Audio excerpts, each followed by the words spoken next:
Hey guys, this is प्रीति। आज का हमारा टॉपिक है डेली प्रैक्टिस सेट का पार्ट 5। इसके पहले हम लोगों ने कुल 4 पार्ट डिस्कस किया है, जिसमें हम लोग history, geography, polity, economy, current affair, इन सभी से रिलेटेड जो भी इंपॉर्टेंट क्वेश्चंस हैं आपके अपकमिंग एग्जाम के लिए, उन सभी को हम लोग डिस्कस करेंगे। खास बात इसकी यह है कि इसमें जो भी स्टेट्स आ रहे हैं, कोई भी ऐसे वर्ड आ रहे हैं, तो उससे रिलेटेड जो भी करंट के क्वेश्चन बन रहे हैं उसको हम लोग इस वीडियो में उसके साथ साथ ही कवर करते चलेंगे।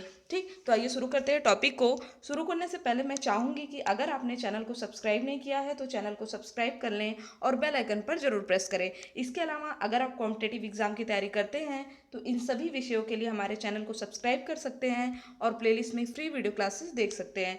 तो आइए देखते हैं कि पहला क्वेश्चन क्या है हमारा। पहला क्वेश्चन है कि भारत की मुख्य खाद्यान्न फसल कौन सी है। भारत की मुख्य खाद्यान्न फसल है चावल। क्या है भारत की मुख्य खाद्यान्न फसल? चावल। अब चावल से देखिए हमारे एग्जाम में बहुत से इंपॉर्टेंट क्वेश्चन बनते हैं, तो सबको हम लोग के कुछ जो मोस्ट इंपॉर्टेंट है उसको यहाँ पे डिस्कस करते हैं। ठीक, सबसे पहले तो हमारा क्वेश्चन बनता है कि चावल का नाम क्या है, चावल का वैज्ञानिक नाम क्या है? तो ओराइजा सटाइवा। क्या नाम है इसका? ओराइजा सटाइवा चावल का वैज्ञानिक नाम है। ठीक, इसके अलावा जो नाम है कि विटामिन ए से भरपूर चावल का क्या नाम है? विटामिन ए से भरपूर चावल का नाम है गोल्डन राइस। और अगर हम लोग बात करें कि सबसे ज़्यादा चावल की खेती कहाँ पे होती है, तो नंबर 1 पे चीन है एंड सेकंड पे कौन है? सेकंड पे इंडिया है। ठीक, सबसे ज़्यादा चावल की खेती कहाँ पे होती है? चीन, और सेकंड पे इंडिया। अब इंडिया अगर चावल की मुख्य खाद्य अगर चावल इंडिया का मुख्य खाद्यान्न फसल है तो कहाँ पे सबसे ज़्यादा उत्पादन होता है?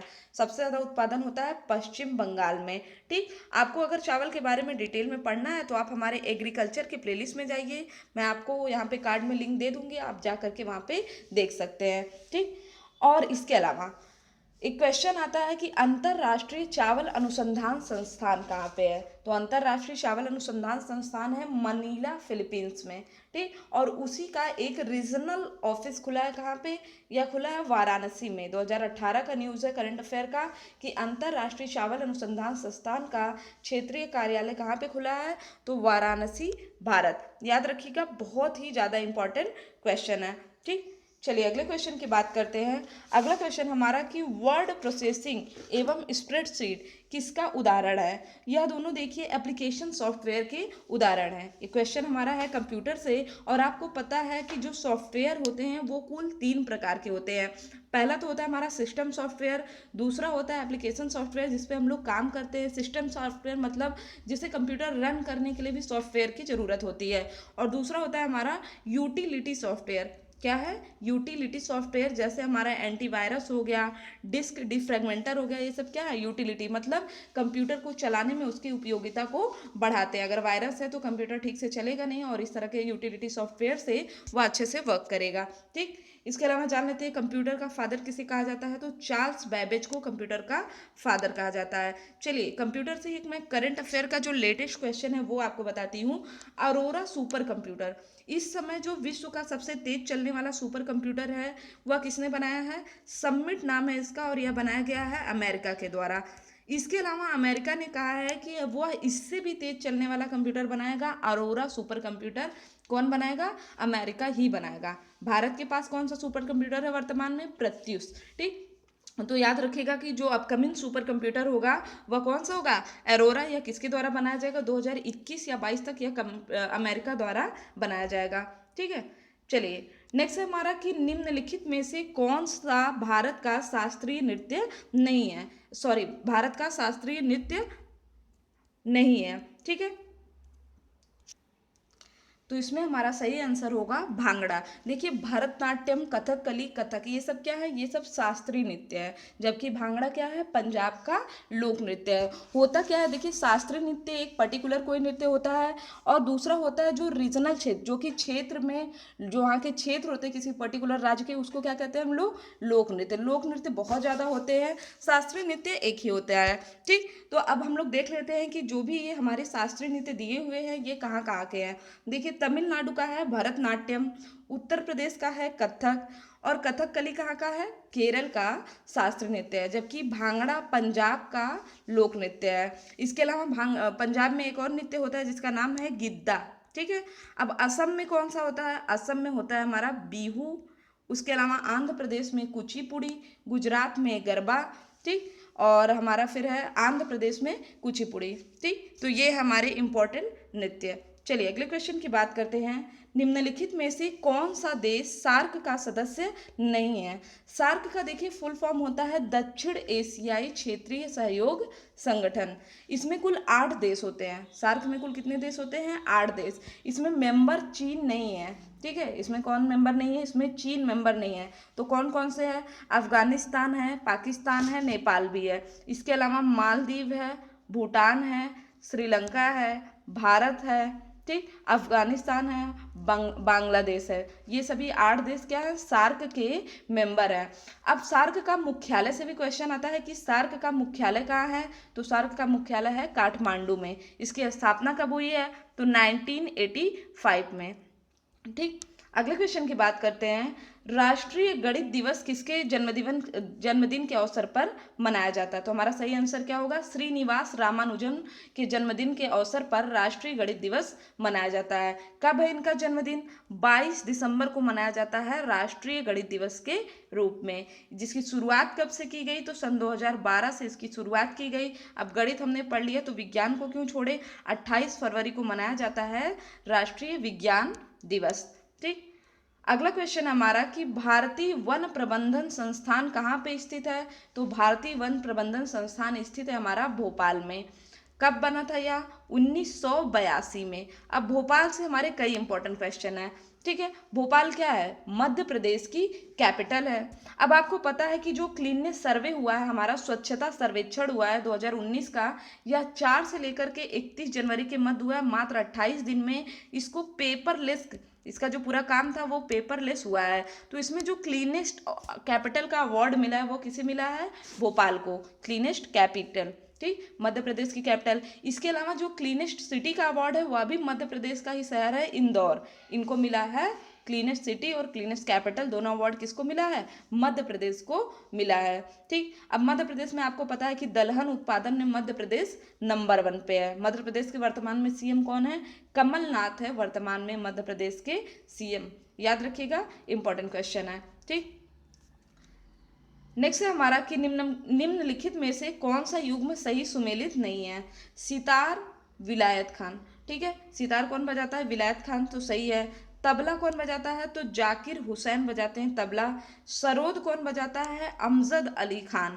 वायलिन, वायलिन नहीं, अली अहमद हुसैन खान बजाते हैं हमारा शहनाई बजाते हैं। तो हमारा सही आंसर क्या होगा? ऑप्शन नंबर डी, वायलिन नहीं, ये बजाते हैं शहनाई अली अहमद हुसैन खान।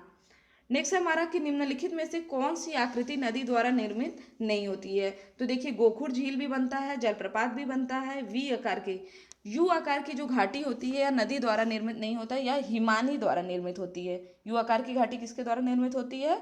हिमानी द्वारा, ठीक। अगला क्वेश्चन हमारा कि निम्नलिखित में से कौन सी नदी अरब सागर में नहीं गिरती है? तो नर्मदा और ताप्ती नदी तो आपको पता है कि कहाँ पे गिरती है? अरब सागर में। माही भी। लूनी नदी कच्छ के रण में विलीन हो जाती है या अरब सागर में नहीं गिरती? तो हमारा सही आंसर क्या होगा? सही आंसर होगा हमारा लूनी नदी। अब नर्मदा से देखिए हमारे कई करंट के इंपॉर्टेंट क्वेश्चन, जैसे नर्मदा नदी पर बन रहा है सरदार सरोवर बांध जो कि अभी निर्माणाधीन है, ठीक। और इसके अलावा ऑक्टोपस दिखे हैं कहाँ पे? 2019 का करंट अफेयर है। ऑक्टोपस दिखे हैं कहाँ पे? नर्मदा नदी में। कौन सी प्रजाति के हैं? तो सिस्टोपस इंडिकस, सिस्टोपस इंडिकस प्रजाति के ऑक्टोपस दिखे हैं नर्मदा नदी में, ठीक है। इंपॉर्टेंट क्वेश्चन है, याद रखिएगा।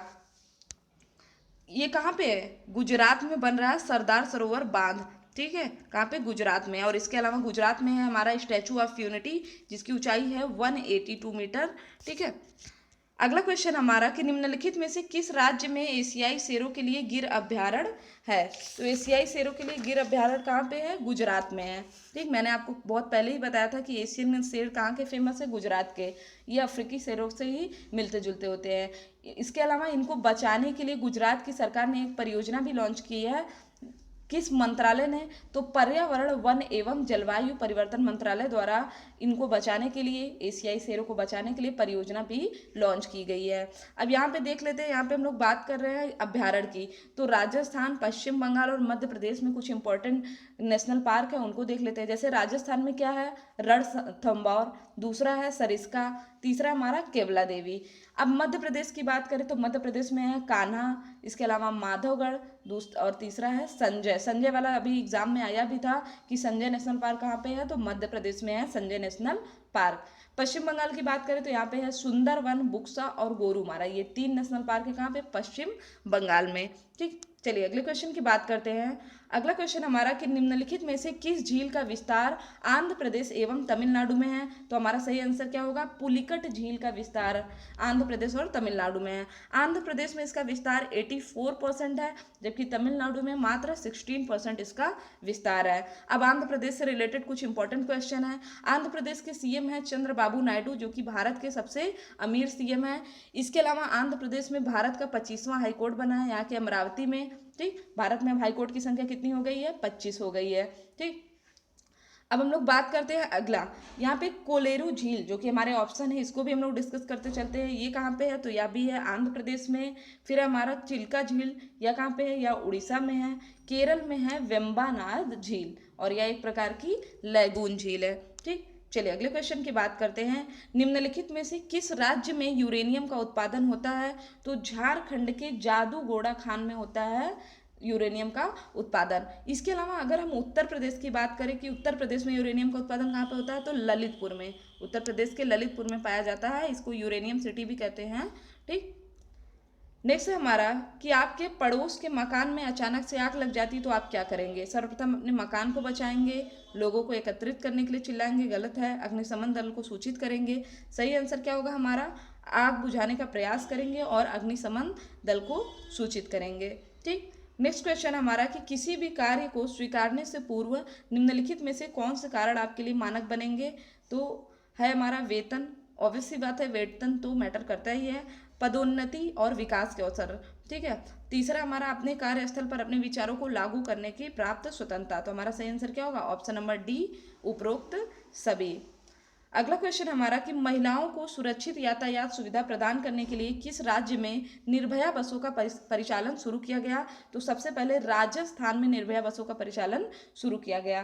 ठीक, इसके अलावा राजस्थान एक और चीज में आगे है, सबसे पहले बायोफ्यूल नीति लागू करने वाला राज्य कौन सा है? राजस्थान। और अगर हम लोग क्षेत्रफल की दृष्टि से भारत के सबसे बड़े राज्य की बात करें तो कौन सा है? राजस्थान। यूपी कौन से नंबर पे आता है? यूपी आता है 4th नंबर पे, दूसरे नंबर पे महाराष्ट्र आता है। ठीक, अब हम लोग बात करते हैं, नेक्स्ट है हमारा ऑप्शन हरियाणा। हरियाणा की अगर हम लोग बात करें तो मानुषी छिल्लर, जो कि मिस वर्ल्ड रह चुकी है, वो कहाँ की हैं? हरियाणा से ही बिलोंग करती हैं। और दिल्ली में चली थी पहली बायोफ्यूल फ्लाइट, स्पाइसजेट चली थी देहरादून से दिल्ली। याद रखिएगा, बहुत ही इंपॉर्टेंट क्वेश्चन है कि पहली बायोफ्यूल फ्लाइट ने कहाँ से कहाँ उड़ान भरा था? तो देहरादून से दिल्ली। कौन सी फ्लाइट थी? स्पाइसजेट।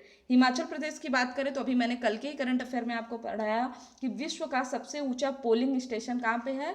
हिमाचल प्रदेश में है। ठीक, चलिए अगले क्वेश्चन की बात करते हैं।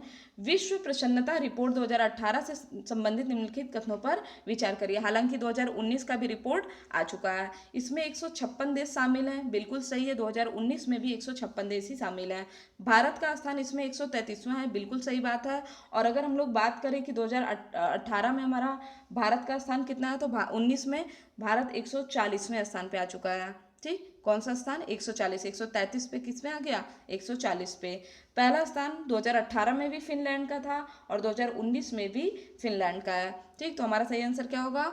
ऑप्शन नंबर देखते हैं, इसमें 1, 2, 3 तीनों सही है। बाकी नया इंडेक्स भी मैंने आपको बता दिया कि 156 देश शामिल है, भारत की रैंक 140 है और नंबर 1 पे कौन है? फिनलैंड है। ठीक, नेक्स्ट है हमारा कि जून 2018 में संपन्न गैरी वेबर ओपन 2018 में किस खिलाड़ी ने रोजर फेडरर को हराकर पुरुष एकल का खिताब जीता? तो बोर्ना कोरिक ने। किसने जीता? बोर्ना कोरिक ने। गैरी वेबर ओपन कहाँ पे हुआ था? जर्मनी में हुआ था, 18 से लेकर के 24 जून 2018 में। ठीक है, 18 जून से लेकर के 24 जून 2018 में हुआ था गैरी वेबर ओपन 2018। नेक्स्ट है हमारा कि केंद्र सरकार के बजट 2018-19 में मुद्रा योजना के तहत प्रस्तावित लक्ष्य कितना है, तो 3 लाख करोड़ रुपए। कितना लक्ष्य है, 3 लाख करोड़ रुपए इसका लक्ष्य है। नेक्स्ट है हमारा कि किस देश की नौसेना द्वारा अभ्यास ककाडू 2018 का आयोजन किया गया था, तो इसका आयोजन किया गया था ऑस्ट्रेलियाई के द्वारा। मैंने आपको पढ़ाया था पूरा डिटेल में ककाडू युद्धाभ्यास के बारे में। या इसका आयोजन डार्विन और उत्तरी ऑस्ट्रेलियाई अभ्यास क्षेत्रों में किया है। डार्विन बंदरगाह भी कहाँ पे हमारा, ऑस्ट्रेलिया में है। अब ऑस्ट्रेलिया की कैपिटल क्या है, ऑस्ट्रेलिया की कैपिटल है कैनबरा, और यहाँ पे डाउन घास के मैदान पाए जाते हैं। ठीक। नेक्स्ट है हमारा कि अमेरिकी फूड एंड ड्रग एडमिनिस्ट्रेशन ने मारिजुआना से निर्मित किस दवा को मंजूरी दी। तो सबसे पहले आप जान लीजिए कि मारिजुआना को हिंदी में क्या कहते हैं, इसको आपने सुना होगा गांजा। गांजा एक मादक पदार्थ भी है और इसका काम औषधि में भी पड़ता है। ठीक, तो यहाँ पे हमसे पूछ रहा है कि किस दवा को मंजूरी प्रदान किया गया है, तो इस दवा का नाम है एपियाडायोलेक्स। हमारा सही आंसर क्या होगा, ऑप्शन नंबर सी। कई जगह पे देखिए मारिजुआना को बैन कर दिया गया है, लेकिन इससे जो दवाएं निर्मित होती हैं इस वजह से इसको बैन नहीं किया जा सकता। ठीक है, तो बहुत से 2-3 देश ऐसे हैं जो इसको बैन नहीं किए, बाकी सब जगह पे मारिजुआना बैन है। नेक्स्ट हमारा कि भारत के 46वें मुख्य न्यायाधीश कौन है, तो रंजन गोगोई। कौन है 46वें मुख्य न्यायाधीश, रंजन गोगोई। और आपको बता दूं कि हमारे पहले लोकपाल कौन है, तो पीसी पिनाकी चंद्र घोष। ठीक है, पीसी घोष हैं पहले लोकपाल। नेक्स्ट है हमारा कि हाल ही में अन्ना राजम मल्होत्रा का निधन हो गया, वह क्या थी, तो अन्ना राजम मल्होत्रा या थी पहली आईएएस अधिकारी। ठीक है, पहली महिला आईएएस अधिकारी थी अन्ना राजम मल्होत्रा। इनका मुंबई में निधन हो गया, 1951 में यह आईएएस बनी थी। अगला है हमारा कि 1 सितंबर 2018 को जैन मुनि तरुण सागर का निधन हो गया। इनका देखिए आंसर बताने से पहले मैं आपको बता दूं, इनकी एक कृति है कड़वे वचन, इसके लिए बहुत ज़्यादा फेमस थे जैन मुनि तरुण सागर। ठीक, तो इनका निधन हो गया और हमसे पूछ रहा है कि यह कौन थे, तो जैन मुनि यह एक दिगंबर भिक्षु थे। क्या थे, दिगंबर भिक्षु थे, और 51 वर्ष में नई दिल्ली में इनका निधन हो गया। कब, 1 सितंबर 2018 को। नेक्स्ट हमारा कि 24 अगस्त 2018 को किसने ऑस्ट्रेलिया के नए प्रधानमंत्री के रूप में पदभार को ग्रहण किया, तो यह ग्रहण किया है स्कॉट मॉरिसन ने। किसने ग्रहण किया है, स्कॉट मॉरिसन ने। अगला हमारा कि अगस्त 2018 में कौन सा राज्य सभा के नए उपसभापति निर्वाचित हुए, तो राज्यसभा के नए उपसभापति हरिवंश नारायण निर्वाचित हुए हैं। क्या नाम है इनका, हरिवंश नारायण सिंह। तो ये थे हमारे आज के इंपॉर्टेंट क्वेश्चन। आई होप कि आपको वीडियो पसंद आया होगा। अगर आपको वीडियो पसंद आया तो चैनल को सब्सक्राइब करें, शेयर करें और लाइक करना ना भूलें। डेली अपडेट्स पाने के लिए बेल आइकन पर जरूर क्लिक करें। इसके अलावा अगर आपकी वीडियो पे ऐड आता है तो ऐड को स्किप मत किया करिए, ऐड को पूरा देखा करिए। Thank you friends, thank you so much.